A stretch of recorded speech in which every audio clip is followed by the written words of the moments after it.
Yung mo ako may natakpan. Okay, break! Brownies muna tayo, guys. Rolling in 3, 2, 1. Hi, guys. Welcome to Ohana.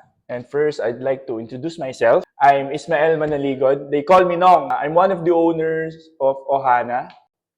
And my role here is to handle financials and other few decisions. How did you get into fitness? Backstory lang, guys. I used to play basketball a lot. Pre-pandemic, I always play basketball, pati mga liga-liga, mga ganyan. And then, after pandemic, bumalik akong basketball and then na-injury ako sa tuhod. I don't know kung ACL to o hindi ko alam.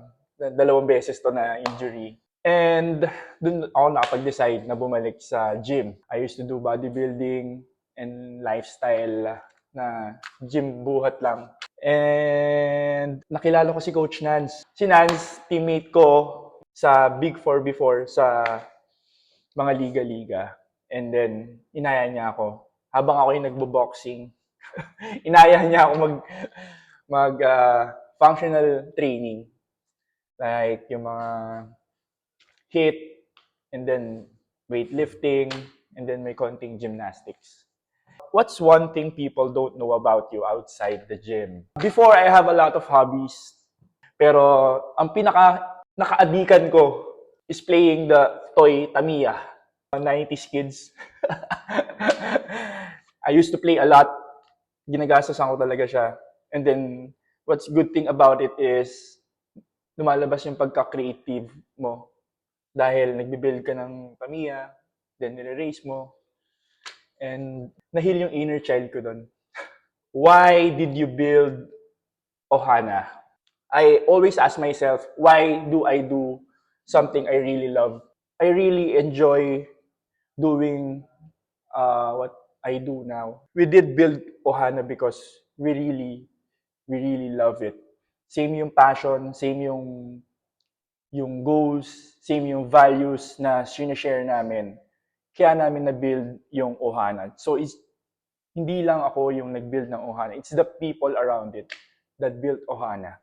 What does growth look like for you this year?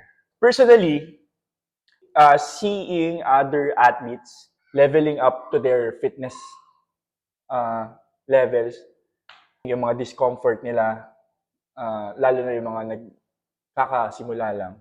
What does family mean to you inside the gym? Those words like taking care of each other. I want to be surrounded with people who cheers a lot or pushes you or challenges you beyond your limits. Kaya I want those kind of people. It is the feeling na pag pumunta ka sa gym, you're excited at you're happy to see yung mga naging friends mo na sa gym. Pagkakita pa lang nila ng mga tao, nagkikwentuhan, nagkakape, nakasmile ka na agad. Those are the kind of people na gusto ko ma-feel nila. Na pag pumunta sila dito, masaya, makakalimutan mo yung problema mo outside your world.